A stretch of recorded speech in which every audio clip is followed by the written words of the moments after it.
before this project went ahead,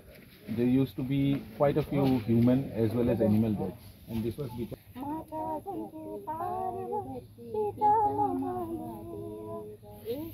সেইখিনি মই যিমান পাৰো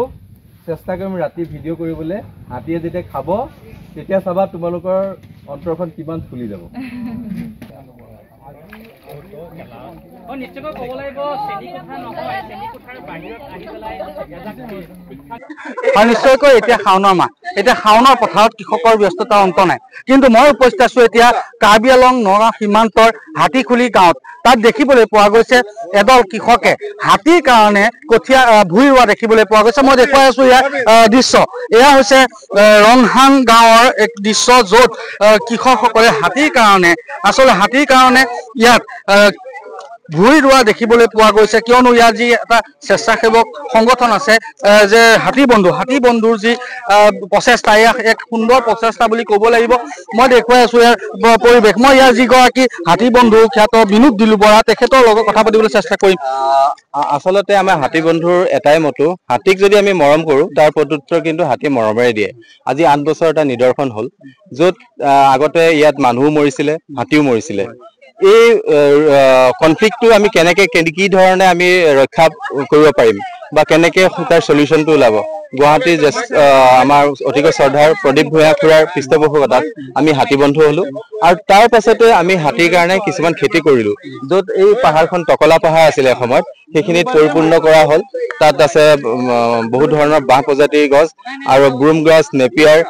কুম্ভী এলিফেণ্ট আপেল জেকফ্ৰুট এনেকুৱা ধৰণৰ গছে পৰিপূৰ্ণ সেইটো পাৰ্মানেণ্ট সলিউশনৰ কাৰণে আৰু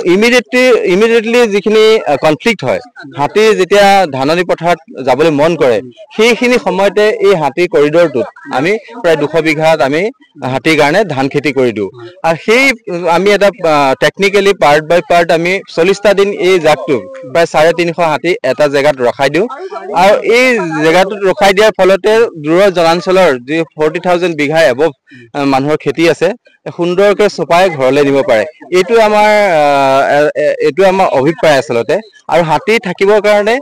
ফুড সিকিউৰিটি আৰু ওয়াটাৰ দৰকাৰ সেইখিনি গোটেইখিনি বস্তু আমি ব্যৱস্থা কৰি দিছো কিমান বছৰ পৰা আপোনালোকে কৰি আহিছে প্ৰায় আজি 9 বছৰ হ'ল আৰু 9 বছৰ আজি এটা ভাল লাগিছে আৰু মই বিশেষকৈ আমাৰ দেশৰ প্ৰধানমন্ত্ৰী ডাঙৰীয়াই আমি কেতিয়াও ভবা নাছিলো যে আমাৰ এই ক্ষুদ্ৰ কামটো যে আৰ চকুৰে চাই আছে মন কি বাতত যেতিয়া এইখিনি কথা ক'লে বিশ্ববাসীক জনালে আমাৰ এই ষ্টৰীটোৰ বিষয়ে ইমানে মনটো উৎফুল্লিত হ'ল যে আমি দুগুণে কাম কৰিবলৈ উৎসাহ পালো তাৰ লগতে অসম চৰকাৰক বিশেষকৈ হিমন্ত বিশ্ব শৰ্মা ডাঙৰীয়াক ধন্যবাদ দিছো তেওঁলোকে গোটেই আমাৰ হাতী বন্ধুক অসম গৌৰৱে সন্মানিত কৰিলে আজি এটা ভাল দিন ৰয়েল গ্লোবেল ইউনিভাৰ্চিটিৰ কথা সকলোৱে জানে এটা উচ্চস্তৰীয় শিক্ষা অনুষ্ঠান তেওঁলোকৰ আজি ষ্টুডেণ্টে আহি ভুই ৰুইছে আৰু হাতী ৰোৱনী হৈছে হস্তি ৰোৱনী বুলি আজি মই কৈছো এনে ইমান ফূৰ্তিৰে আজি হাতীৰ কাৰণে ৰুইছে আৰু সেই যেতিয়া ধান ওলাব হাতী আহি যেতিয়া খাব তেতিয়া তেওঁলোকৰ মনলৈ কিমান এটা আনন্দৰ ভাৱ হ'ব আচলতে তেওঁলোক তেতিয়া এই যিটো পৰিকল্পনা যিটো হাতীৰ প্ৰতি প্ৰেম কেতিয়াও ওলাই আহিব নোৱাৰিব কাৰণ তেওঁলোকে হাতীৰ কাৰণে এতিয়া ধান ৰুইছে আৰু যেতিয়া হাতী ধানখিনি আহি পেলাই খাব কনফ্লিক্ট ৰখিব তেতিয়া তেওঁলোকৰ মনলৈ এটা বেলেগ চেঞ্জ এটা আহিব আজি কিমান মান বিঘা মাটিতে ধান লগোৱা হ'ব আজি ইনেটো কন্টিনিউ আজি 2 সপ্তাহ 3 সপ্তাহ ধৰি লগাই আছো আৰু আজি প্ৰায় 20 বিঘা মান আমি লগাম আৰু ধন্যবাদ দিছো আপোনালোককো ইমান এটা দুৰ্গম অঞ্চললৈ আপোনালোকে আহি নিউজ কৰিছে তাৰ বাবে আপোনালোককো ধন্যবাদ এয়া আছিল যি হাতী বন্ধু খ্যাত বিনোদ দুলু বৰা তেখেতৰ মই ইয়াৰ পথাৰ তেখেতে ইয়াত হাতীৰ কাৰণে আচলতে যি ভুই ৰোৱা এক পৰিৱেশ সুন্দৰ পৰিৱেশ দেখুৱাই নিদৰ্শন দাঙি ধৰিছে ইয়াত যি ৰয়েল গ্লোবেল ইউনিভাৰ্চিটিৰ ষ্টুডেণ্টসকলো ইয়াত আছে মই তেওঁলোকৰ পৰা কিছু কথা জানিবলৈ চেষ্টা কৰিম তাৰ আগতে মই তেখেতৰ যি পত্নী তেখেতৰ লগত কথা পাতিবলৈ চেষ্টা কৰিম বাইদেউ কি ক'ব আজি এক সুন্দৰ পৰিৱেশ হাতীৰ কাৰণে খাদ্য আমাৰ খুবেই ভাল লাগিছে আমাৰ হাতী বন্ধু 9টা বছৰত ভৰি দিছে আৰু আমি আজি বৰ্তমান আমাৰ ধান খেতি কৰি থকা হৈছে হাতীৰ কাৰণে আৰু যোৱা 2 মাহ ধৰি পেলাই হাতীৰ কাৰণে নেপিয়াৰ ঔটেঙা কঁঠাল কুম্ভীৰ কাকবাহ এয়া ৰোপণ কৰা হ'ল আৰু এতিয়া আমি হাতীৰ কাৰণে ধান খেতি কৰি আছো আৰু খুবেই আজি আনন্দৰ কথা আমাৰ গুৱাহাটীৰ ৰয়েল গ্লোবেল ইউনিভাৰ্চিটিৰ পৰা ষ্টুডেণ্টখিনি আহিছে আৰু তেওঁলোকে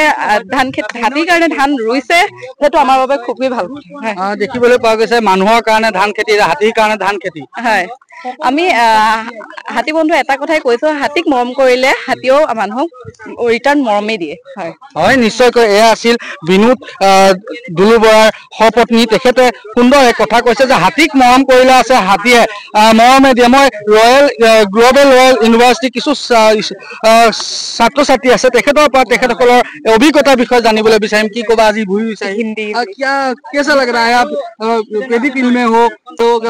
कैसा लग रहा है? बहुत अच्छा लग रहा है। एक्चुअली हमें पता नहीं था कि ये एक्सपीरियंस मिलेगा, बट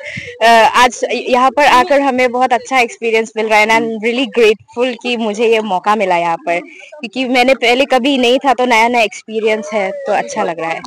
प्रोजेक्ट है क्या आप लोग का? ये एक्चुअली हमारा आउटरीच प्रोग्राम है यहाँ पे हाथी बंधु ऑर्गेनाइजेशन के साथ, जो कि हमारे डिपार्टमेंट से दिया गया है। आप स्टूडेंट हो या? स्टूडेंट हूँ।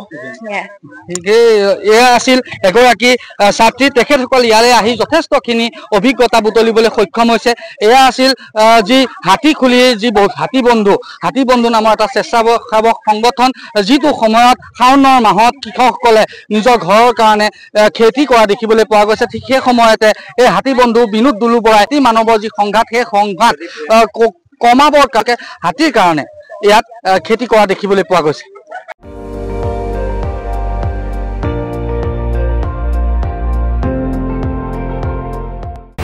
আপুনি চাই আছে ND24, সৰ্বশ্ৰেষ্ঠ নহয় সৰ্বোত্তমৰ দৌৰ।